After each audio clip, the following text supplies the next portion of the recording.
Hi, this is Rahim Zulfikar Ali from Excel Basement, and this video is in bilingual, both in English and in Urdu. And I will try my level best that whatever DAX or expressions I will be explaining in this video regarding the count can be explained in a simple way. So let's get start. आज इस video के अंदर हम maximum count के जो डैक्स हैं power pivot और power BI से रिलेटेड उसको हम डिस्कस करेंगे और एक एक एग्जाम्पल मैं आपको जो है यहाँ पर सॉल्व करके दिखाऊंगा। लेकिन सबसे पहले हम समझते हैं कि ये जो डैक्स एक्सप्रेशंस हैं, जो डैक्स हम लिखते हैं पावर पिवट में लिखे हैं या पावर बीआई में लिखते हैं, तो इनका मतलब क्या है और इनको कैसे लिखा जाता है। देखिए, ये एक सिंपल सी लैंग्वेज है, बहुत ज़्यादा कॉम्प्लेक्स नहीं है, लेकिन बहुत अच्छी एक डायनामिक लैंग्वेज है जो आपको काफ़ी सारे आपके जो एनालिसिस वाले काम है वो आसानी से करवा के दे सकती है। जस्ट लाइक हम एक्सेल के अंदर we use formulas and functions, right. तो इसी तरह से जब आप बिजनेस इंटेलिजेंस की बात करते हैं तो उसमें हम डैक्स को यूज़ करते हैं, चाहे वो पावर पिवट हो या पावर बीआई हो। तो सबसे पहले ये अंडरस्टैंड करते हैं कि what is basically DAX expressions, ठीक है। सो यहाँ पर आपके सामने एक एग्जांपल है, एक डैक्स है विच इज कॉल्ड कैलकुलेट। और सिंपल जैसे हम एक्सेल में किसी फंक्शन का नाम लिखते हैं फिर राउंड ब्रैकेट ओपन करते हैं, यहाँ पर भी इसी तरह ही है कि कैलकुलेट एक डैक्स है। जिस तरह से हम सम एफ्स काउंट एफ्स को यूज़ करते हैं माइक्रोसॉफ्ट एक्सेल में, इस तरह से हम पावर पिवट या पावर बीआई के अंदर कैलकुलेट के डैक्स को इस्तेमाल करते हैं। और सबसे पहले हम एक्सप्रेशन को डिफाइन करते हैं। नाउ व्हाट इज एक्सप्रेशंस, जैसे एक सिंपल सी एग्जांपल है, जैसे हम ह्यूमंस के एक्सप्रेशंस होते हैं, जैसे हम कभी खुश होते हैं, कभी नाराज होते हैं, sometimes we are very happy, angry और सैड। तो हमारे जैसे अपने एक्सप्रेशंस हैं, इसी तरह से डैक्स के भी कुछ एक्सप्रेशंस होते हैं, या आप इसको सिंप्लीफाई कर दें इसको, तो एक्सप्रेशंस का मतलब कि वो कौन सी कैलकुलेशंस हैं जो आप किसी डैक्स के अंदर परफॉर्म करना चाहते हैं, उससे आउटकम क्या निकलने वाला है। तो एक्सप्रेशन के अंदर हम यहाँ पर इस एक्सप्रेशन के अंदर हम सम को यूज़ कर सकते हैं, एवरेज को यूज़ कर सकते हैं, कोई एक ऐसा टूल, कोई ऐसा ऐसा फंक्शन यूज़ कर सकते हैं जिससे एग्रीगेशन होती हो। और इसके बाद कैलकुलेट के अंदर हम फिल्टर के आर्ग्यूमेंट्स को यूज़ कर सकते हैं, जिसमें हम क्राइटेरियाज को डिफाइन करके फिल्टर कॉन्टेक्स्ट वाला काम करवा सकते हैं। तो ये एक सिंपल सी एग्जांपल है।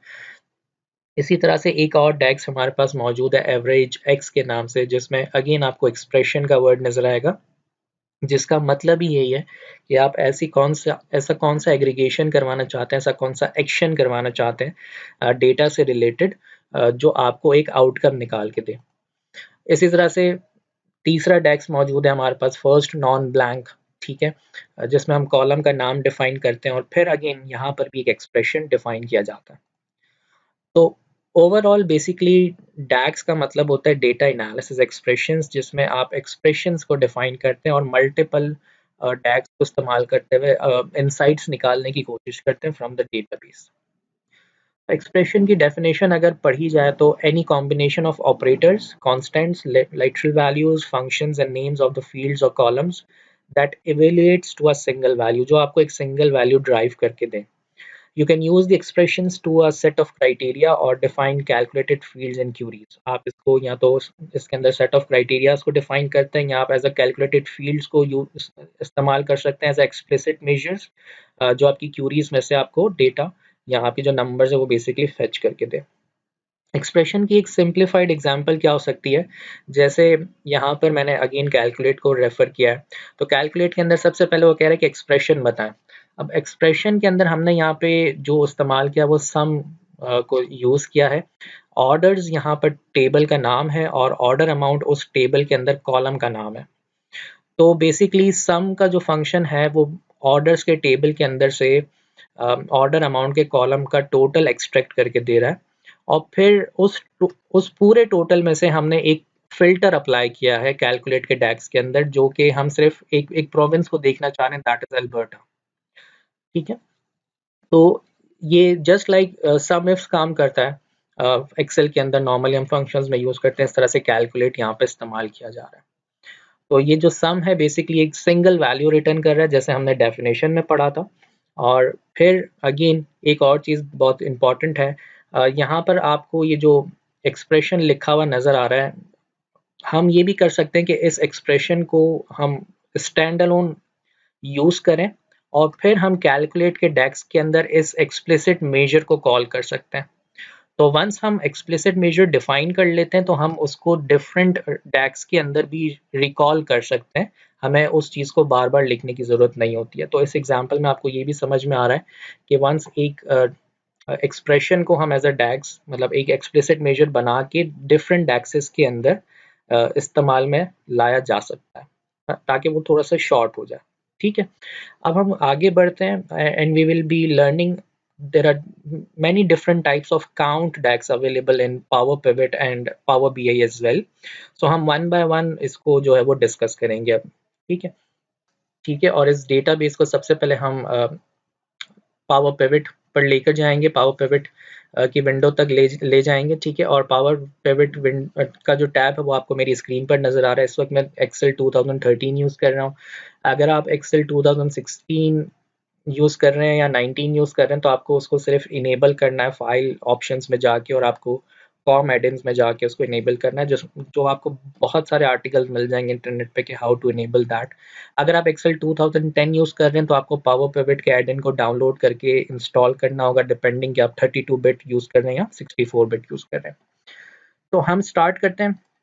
मैं एक्सेल 2013 यूज़ कर रहा हूँ। मैं इस विंडो को थोड़ा सा जूम कर लूँ ताकि आपको बिल्कुल ठीक से नज़र भी आ जाए। ठीक है, अब मेरे पास यहाँ पर पावर पिवट का टैब मौजूद है और सबसे पहला मेरा काम ये है कि मैं इस डेटा को जो है वो पावर पिवट विंडो में ले जाऊँ। लेट सपोज अगर मैं मैनेज के इस आइकन पे क्लिक करता हूँ तो मेरे पास पावर पिवट की एक विंडो ओपन हो जाती है जो इंटायरली ब्लैंक है। और ऐसा ही होगा क्योंकि जब आप फर्स्ट टाइम पावर पिवट जब आप अपना डेटा पावर पिवट में लेकर जाना चाहेंगे तो the first step you need to follow is कि you need to put your data into a data model because this technology is like around data modeling है। तो अभी तक आपका जो डेटा है वो डेटा मॉडल में ऐड नहीं हुआ है। For doing that what you need to do is you will find the add to data model feature on in the tables group. When you click on add to data model, ठीक है, तो आपका ये जो data table के format में था ये डेटा मॉडल में ऐड हो जाएगा। अब ये पावर पिवट का पार्ट बन जाएगा। ठीक है, और फिर आपके पास ये पावर पिवट की जो विंडो है वो इनेबल हो जाएगी जिसमें आपको डेटा सबसे पहले नज़र आ रहा है और नीचे आपको जो एरिया ये नज़र आ रहा है इसमें हम सारी कैलकुलेशंस करेंगे जो हम कहते हैं जिसे एक्सप्लिसिट मेजर्स क्रिएट करना। और वंस जब हम एक्सप्लिसिट मेजर्स क्रिएट कर लेते हैं तो इसके बाद हम उनको मल्टीपल जगहों पे यूज़ कर सकते हैं और वो फिल्टर कॉन्टेक्स्ट का काम करते हैं अकॉर्डिंग टू द पिवट। ठीक है, जिस तरह से हम उसको ड्रैग करेंगे। तो सबसे पहला काम जो हम पहला डैक्स पढ़ने जा रहे हैं दैट इज सिंपल काउंट। जिस तरह से एक्सेल में हम यूज़ करते हैं काउंट को, इसी तरह से उसका बिहेवियर जो है वो सेम रहता है in the power pivot and power BI. So basically the count function counts the number cells in a column that contains numbers excluding the empty rows। ठीक है, blank rows को blank cells को वो छोड़ देगा जिस तरह से एक्सेल में होता है। और ये ख्याल रखिएगा कि अगर उस कॉलम के अंदर नंबर वाले सेल्स के साथ अगर डेट्स वाले सेल्स भी अगर आ गए या अलग से हम डेट्स वाले कॉलम के ऊपर भी अगर काउंट अप्लाई करते हैं तो dates because dates are the numbers on the back and तो वो भी काउंट हो जाते हैं। ठीक है, तो स्टार्ट करते हैं सिंपल करके। इसको मैं लिख कर आपको बताता हूँ। मैं सिंपली इस विंडो पर मौजूद हूँ जहाँ पर मैं सारे एक्सप्लिसिट मेजर्स को जो है वो कैलकुलेट करवाऊंगा। जिस तरह से माइक्रोसॉफ्ट एक्सेल के अंदर आपके पास फार्मूला बार होती है इसी तरह से यहाँ पर भी आपके पास फार्मूला बार है जहाँ पर आप डैक्स को इस्तेमाल करते हैं। एक डिफरेंस अभी यहाँ पर आएगा। फॉर एग्जाम्पल सबसे पहले मैं लिखना स्टार्ट करता हूँ काउंट। ठीक है, और जब मैंने काउंट लिखना स्टार्ट किया तो काउंट जो है जो अभी मैंने ये नाम दिया है ये बेसिकली एक्सप्लिसिट मेजर का नाम है। ठीक है, इसके बाद मैंने कॉलन अप्लाई किया, शिफ्ट कॉलन। ठीक है, और इक्वल्स टू, और इसके बाद मैं अब डेक्स को लिखना स्टार्ट करूंगा। लेकिन जब आप पावर बीआई में लिखते हैं तो पावर बीआई के अंदर आप जो है कॉलन यूज नहीं करते, लेकिन जब आप पावर पिवट में लिखते हैं तो आप पावर पिवट में सबसे पहले नाम फिर colon then equals to sign और फिर उस डेक्स का नाम। लेकिन पावर बीआई के अंदर आप इस कॉलम को हटा देते हैं, सिंपली वहां पर आप जो है you write the name of the DAX then equal sign and then you start with the name of the DAX and then the arguments. ठीक है, तो काउंट करवाना है हमें, किसे काउंट करवाना है? लेट्स से कि हम क्वांटिटी के कॉलम को काउंट यहाँ पर करवाते हैं। तो सबसे पहले वो हमें कह रहा है कि कॉलम का नाम बताएं। डेफिनेटली ये टेबल स्ट्रक्चर में टेबल, अगर आप देखें तो आपको यहाँ पर टेबल 1 लिखा हुआ नजर आ रहा है जो इस टेबल का नाम है, और इस टेबल के अंदर एक कॉलम है क्वांटिटी जो स्क्वायर ब्रैकेट के अंदर है, राइट। तो हम यहाँ पर आएंगे और टैब की प्रेस करेंगे जिससे ये लिखा हुआ आ जाएगा। ब्रैकेट क्लोज करेंगे तो हमें काउंट पता चल जाएगा कि इस कॉलम के अंदर जो है कितने हमारे पास नंबर्स वाले सेल्स हैं, ठीक है। और आप देख सकते हैं कि उसने ब्लैंक वाले सेल को पिक नहीं किया है, ठीक है। अच्छा, अगर हम काउंट हम एक ऐसा कॉलम पिक करें जिसमें टेक्स्ट हो और उसको अगर हम काउंट में इस्तेमाल करें तो लेट से क्या होता। तो मैं यहाँ पर नाम दे रहा हूँ काउंट विथ टेक्स्ट, ताकि हमें नाम याद रहे कि हम उसमें कौन सी कैलकुलेशन हमने करवाई है। So equals to count bracket open, और यहाँ पर हम टेबल 1 में से लोकेशंस के कॉलम को सेलेक्ट करेंगे जिसमें टेक्स्ट वैल्यूज मौजूद हैं। और जैसे ही मैं इसकी कॉलम के विड्थ को इंक्रीज करूंगा तो आप देख सकते हैं कि वो एरर जनरेट करे, जस्ट लाइक माइक्रोसॉफ्ट एक्सेल में भी काउंट का फंक्शन जो है वो नंबर्स वाले सेल्स को काउंट करता था, ठीक है। So now it's clear. इसके बाद अगर हम काउंट के फंक्शन को डेट्स के कॉलम पर अप्लाई करें तो हम वो भी चेक कर लेते हैं। काउंट विथ डेट्स, और यहाँ पर हमने लिया equals to count table 1 is the name of the table, और इसके बाद हमने डेट्स के कॉलम को पिक कर लिया। तो वो मुझे 1 रिटर्न कर रहा है बिकॉज यहाँ पर जो है इस कॉलम में एक ही डेट है जो कि नंबर है बैक एंड पे, तो मुझे यहाँ पर 1 रिटर्न कर रहा है काउंट का function. This was the count function. Next अगर हम आए थोड़ा सा और मजीद, तो हमारे पास जिस तरह से माइक्रोसॉफ्ट एक्सेल में we have the count a function which counts the cells including the text values or the numbers, right? So similarly the same operation has can be done in Power Pivot and Power BI as well. तो हम यहाँ पर use करेंगे count a function, so equals to count a, right. और इस मरतबा हम column का जो नाम यहाँ पर ले रहे हैं वो that will be table 1 and locations, जिसमें टेक्स्ट वैल्यूज मेरे पास मौजूद है, और वो मुझे 5 रिटर्न कर रहा है। तो आप देख सकते हैं कि हमने काउंट ए किस पे अप्लाई किया है, टेबल 1, यानी टेबल 1 इस टेबल का नाम है और उसमें लोकेशंस। तो देर आर 5 वैल्यूज, ठीक है। एक ब्लैंक है काउंट ए, अगेन जिस तरह से माइक्रोसॉफ्ट एक्सेल में ब्लैंक वैल्यू सेल्स काउंट नहीं होते, इसी तरह से पावर पिवट और बीआई के अंदर भी ब्लैंक सेल्स काउंट नहीं होंगे। So that will give me number of cells which have the text और द नंबर्स, ठीक है। बट ये जो काउंट ए मुझे जो वैल्यू रिटर्न कर रहा है that is 5 includes the duplicates. And what if I want the distinct count or a number of rows, तो हमारे पास वो डैक्स भी मौजूद है जो कि माइक्रोसॉफ्ट एक्सेल में स्ट्रेट फॉरवर्ड मौजूद नहीं है। डिस्टिंक्ट काउंट के लिए हमें थोड़ा सा कॉम्प्लेक्स फॉर्मूला क्रिएट करना पड़ता है इन एक्सेल, बट यहाँ पर हमारे पास वो फैसिलिटी डेफिनेटली अवेलेबल है। तो फॉर एग्जांपल अगर मुझे डिस्टिंक्ट काउंट अप्लाई करना है तो इक्वल्स टू डिस्टिंक्ट काउंट के नाम से अब हमारे पास डैक्स मौजूद है जिसमें हमें सिंपल कॉलम का नाम देना होता है। तो फॉर एग्जांपल टेबल 1 के अंदर हम जो लोकेशंस को पिक कर रहे थे हम उसी को ही पिक करेंगे जिससे हमें ये पता चलेगा कि उसमें यूनिक वैल्यूज कितनी है। तो अगर आप देखें तो वो मुझे क्या रिटर्न कर रहा है, 3। अब ये मुझे 3 क्यों रिटर्न कर रहा है, 2 क्यों नहीं रिटर्न कर रहा है? बेसिकली कराची और लाहौर ये सिर्फ 2 ही लोकेशन इसमें मौजूद है, बट यहाँ पर एक यूनिकनेस ये है कि इसमें एक ब्लैंक सेल भी मौजूद है। तो डिस्टिंक्ट काउंट बेसिकली 3 इसीलिए रिटर्न कर रहा है कि Karachi for the first count, Lahore for the second distinct count and the blank cell as well. So it's giving me the 3. फिर हमारे पास एक और DAX मौजूद है that gives me a total number of rows presented in the table basically. तो उस DAX को हम कहते हैं count rows, जो हमें रिटर्न करता है कि जनाब कितनी नंबर ऑफ रॉज आपके पास मौजूद है। Simply we will write, first we will give the name of that DAX, ठीक है, फिर colon equal to and then we will call the count rows and then the table name. We just need to give the table name, that's it. So there are total of 6 rows presented in this table, right? अच्छा, एक और interesting सी चीज हम यहाँ पर note करेंगे। For example if I filter something, अगर मैं नेम्स में से 2 प्रोडक्ट्स यहाँ से रिमूव कर देता हूँ और ओके करता हूँ, so you can see that the count rows change its number. Basically the concept is कि ये DAX filter context का काम कर रहा है। सिमिलरली होता ये है कि जो आपके पास डेटाबेस होता है, चाहे वो पावर पिवट में हो या पावर बीआई में हो, आप डैशबोर्ड पर जो है वो स्लाइसर्स और विजुअलाइजेशंस को जब इनपुट करते हैं और जब आप क्लिक करते हैं उस इंटरफेस पे, तो बैकएंड पे डायरेक्ट क्यूरी रन होती है और वो आपको डेटा फेच करके दे रही होती है। तो हम बहुत सारे ऐसे एक्सप्लिसिट मेजर्स बनाते हैं कि जब हम किसी स्लाइसर पे क्लिक करें या किसी विजुअलाइजेशन पे क्लिक करें तो वो फ़िल्टर कॉन्टेक्स्ट वाला काम करके दे। तो इसीलिए यहाँ पर दिखाने का मकसद ये था कि आप जब फ़िल्टर्स करते हैं किसी भी पर्टिकुलर कॉलम को, तो अकॉर्डिंगली वो स्लाइसर अपने आप को मोल्ड कर लेता है, एडजस्ट कर लेता है। बेसिकली वो एक्सप्लिसिट मेजर जो है, ये जो मेजर्स हैं आपके पास, वो अपने आप को मोल्ड कर लेता है, वो अपने आप को एडजस्ट कर लेता है according to the filter of this data. ठीक है? नेक्स्ट अगेन हम कुछ मज़ीद डेक्स के ऊपर आते हैं जो काउंट से रिलेटेड है।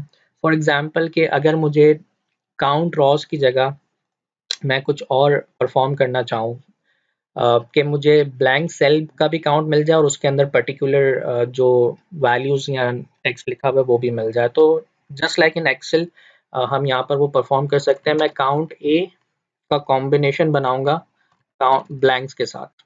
तो बहुत ही सिंपल है। सबसे पहले मैं काउंट ए के डेक्स को कॉल करूंगा जिसमें मैं कॉलम बताऊंगा, that will be the table 1, और उसके अंदर हम लेट सपोज लोकेशंस को लेते हैं और फिर ब्रैकेट क्लोज करने के बाद मैं प्लस का साइन लगाऊंगा कि मैं एक और फंक्शन को उसमें ऐड कर रहा हूँ जो कि एडिशन करेगा। दोनों फंक्शन जब मिलेंगे, दोनों डेक्स का जो आउटपुट होगा वो बेसिकली ऐड हो जाएगा। तो इसमें मेरे पास काउंट ब्लैंक मौजूद है जिसमें अगेन मैं टेबल 1 और लोकेशंस को पिक करता हूँ और ब्रैकेट क्लोज करता हूँ। तो आप देख सकते हैं कि ये भी मुझे काउंट ए और काउंट ब्लैंक का जो कॉम्बिनेशन है वो मुझे 6 रिटर्न कर रहा है, और मैंने उसको कुछ इस तरह से लिखा है, विच इज़ वेरी सिंपल। जिस तरह से हम नॉर्मली एक्सेल में लिखते हैं इस तरह से हमने यहाँ पर भी इसको लिख दिया है। ठीक है, आई होप ये चीज़ें आपको क्लियर हो रही होंगी। इसके बाद हमारे पास मज़ीद कुछ टैग्स मौजूद हैं, जैसे काउंट रॉस जो है वो इस वक्त मुझे 6 रिटर्न कर रहा है, राइट। और हमने यहाँ पर हमने यहाँ टेबल 1 रेफरेंस दिया है कि भाई टोटल इस टेबल के अंदर टोटल रॉस कितनी है। लेकिन काउंट रॉस के अंदर हम एक स्टेप और फर्दर जा सकते हैं और उसके अंदर हम किसी एक्सप्रेशन को डिफाइन कर सकते हैं। कैसे करेंगे, उस मैं आपको डेमो देता हूँ। For example count Ross with expression, अगर मैं विथ एक्सप्रेशन इसकी बात करूँ तो सबसे पहले मैं लिखूंगा काउंट रॉस, ठीक है, और इसके अंदर मैं एक और डैक्स अप्लाई करूंगा, दैट इज कॉल्ड फिल्टर। सही है। और इस फ़िल्टर के अंदर, फ़िल्टर के डेक्स के अंदर, फ़िल्टर बेसिकली क्या करेगा, आपके उस क्राइटेरिया को सर्च आउट करेगा। अगर वो कंडीशन ट्रू होती होगी तो आपको एक वैल्यू रिटर्न कर रहा होगा। तो फ़िल्टर के अंदर बहुत सिंपल है, जैसे आप सम मैक्स के अंदर क्राइटेरिया की रेंज और क्राइटेरिया डिफाइन करते थे नॉर्मली एक्सेल के अंदर, similarly you need to execute filter in the same way. So first you need to define the table name in the filter, which is table 1 in our case, right. और फिर filter expression, अब आपको लिखना होगा कि आप किस column के अंदर कौन सी चीज स्पेसिफिकली चाहते हैं। तो फॉर एग्जांपल मैं लोकेशंस के कॉलम के अंदर से सिर्फ जो काउंट निकालना चाहता हूँ वो कराची वाली रॉस का निकालना चाहता हूँ, तो मैंने उसको लिख दिया यहाँ पर, ठीक है, और ब्रैकेट क्लोज करके इंटर प्रेस कर दिया। अच्छा, यहाँ पर अगर आप देखें तो आपके पास आपको एक एरर नज़र आ रहा है। इसका मतलब ये कि हमने कोई एक्सप्रेशन की मिस्टेक की है, और वो मिस्टेक ये है कि जब 2 ब्रैकेट्स हमने ओपन किए तो एट द एंड हम 2 ब्रैकेट्स को क्लोज करेंगे। ठीक है, जैसे नेस्टेड इफ में होता था, अगर आप उसको रिकॉल करें एक्सेल के अंदर, तो जस्ट लाइक यहाँ पर भी ऐसा ही होता है। तो अब आप देख सकते हैं कि काउंट रॉस के अंदर हमने एक स्टेप को और ऐड किया, that is giving us the filter of only the Karachi, only those cells which contain the Karachi, right? So we can add the expression. इसीलिए start of this video के अंदर मैंने expressions पे ज़्यादा ध्यान दिया था, right? Now there are two last count DAX remaining, and that are also very important. The first one is count X and then is count AX. So count X को ज़रा हम यूज़ करते हैं और देखते हैं कि count X होता क्या है। Basically the count X function allows us to extend the operation of count. हम एक स्टेप, जो हम नॉर्मल काउंट होता है, हम एक स्टेप उसमें ज़्यादा एक्सटेंड हो सकते हैं, and take as an argument and और an expression that is evaluated over a table. ठीक है, तो अब हम उसके अंदर बेसिकली हम एक्सप्रेशन डिफाइन कर सकते हैं और उसके अंदर कैलकुलेशन परफॉर्म करवा सकते हैं। तो ज़रा देखते हैं किस तरह से। So equals to count X, तो सबसे पहले वो हमसे कह रहा है कि जी टेबल का नाम आप बताएं, ठीक है। लेकिन इसके अंदर हम एक और एक्सप्रेशन डेफिनेटली ऐड करेंगे और that will be the filter. ठीक है, फिल्टर के अंदर सबसे पहले हम लेंगे टेबल 1, टेबल का नाम, और फिर फिल्टर एक्सप्रेशन के अंदर हम लेंगे उस कॉलम का नाम, और उस कॉलम का नाम होगा, लेट्स सपोज हम क्वांटिटी के ऊपर उसको अप्लाई करते हैं। अच्छा, हम क्यों, यहाँ पर एक सवाल है कि हमने काउंट एक्स के अंदर क्वांटिटी के कॉलम को क्यों लिया है। देखिए, काउंट जो है वो वर्कआउट करेगा उस कॉलम के ऊपर जिसके अंदर नंबर वाले सेल्स होंगे, तो इसी तरह से काउंट एक्स भी उन कॉलम्स के ऊपर काम करेगा जिनके अंदर नंबर्स होंगे। तो अगर कोई ऐसा कॉलम है जिसके अंदर टेक्स्ट हो, तो जिस तरह से काउंट ए है, इस तरह से काउंट ए एक्स के नाम से हमारे पास टेक्स्ट मौजूद है। ठीक है, तो इसीलिए हमने यहाँ पर क्वांटिटी के कॉलम को लिया। रिमेंबर कि काउंट एक्स उस वक्त काम करेगा when we have that column represent the values, numbers basically. ठीक है, तो हमने यहाँ पर लिखा कि जी टेबल 1 के अंदर क्वांटिटी का जो कॉलम है वो होगा लेट्स सपोज ग्रेटर देन 100। सही है, कि फिल्टर करो टेबल 1 के अंदर क्वांटिटी के कॉलम को सिर्फ उन्हीं रॉस को जो क्या हो, ग्रेटर देन 100 हो। ठीक है, मैं इस ब्रैकेट को क्लोज करता हूँ, और एक्सप्रेशन के अंदर क्या आएगा, एक्सप्रेशन के अंदर सिंपल सिंपल उस कॉलम का नाम आएगा, दैट इज टेबल 1 क्वांटिटी। ठीक है, तो आप देख सकते हैं कि सिर्फ दो ऐसी रॉस थी जिसके अंदर वैल्यू 100 से ज्यादा थी। तो फर्स्ट वन इज 2 3 4 5 और सेकंड वन इज 1 2 3। ये दो रॉज हैं जिसके अंदर जो वैल्यू है वो 100 से ज़्यादा की है। तो आई होप आपको ये अंडरस्टैंडिंग अब बिल्ट होना स्टार्ट हो रही है कि काउंट के अंदर हम एक्सप्रेशंस जो है वो यूज़ कर सकते हैं, जिसमें हम फिल्टर को हमने जो है वो इस्तेमाल किया हुआ है यहाँ पर, कि एक सर्टेन क्राइटेरिया को हम कैसे निकाल सकते हैं। अगर हमें लेट सपोज मैं आपको एक हिंट देता हूँ, यू कैन प्रैक्टिस के अभी हमने क्वांटिटी के अंदर एक क्राइटेरिया डिफाइन किया।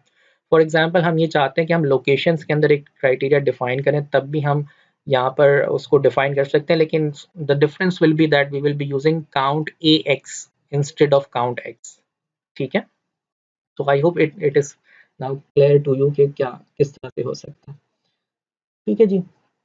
अच्छा, एक एक और एग्जांपल मैं आपको बताता हूँ जिसमें मैं ऑल का फंक्शन यूज़ करना चाहता हूँ, क्योंकि थोड़ी देर पहले मैंने आपसे ये कहा था कि जब मैं यहाँ पर किसी भी कॉलम के अंदर किसी क्राइटेरिया को फिल्टर करता हूँ, तो नीचे जितनी भी एक्सप्लिसिट मेजर्स हैं वो अपनी वैल्यूज़ को चेंज करते हैं, क्योंकि डेटा जितना विजिबल है उतनी ही कैलकुलेशंस आपको अपने एक्सप्लिसिट मेजर्स में नजर आएगी। बट व्हाट इफ के if I filter something from here and I don't want my results should be changed in should not be changed in the explicit measure, then how we can do that? Let me tell you कि वो कैसे होगा। ठीक है, so for example हम यहाँ पर count Ross को यूज करते हैं। ठीक है, और उस काउंट रॉस के अंदर हम ये कहते हैं कि काउंट रॉस विथ ऑल। ठीक है, हम ऑल का बेसिकली एक डैक्स अप्लाई करेंगे। So how we can apply that count rows. ठीक है, अब इसके अंदर एक एक्सप्रेशन ऐड करने जा रहे हैं, दैट इज ऑल।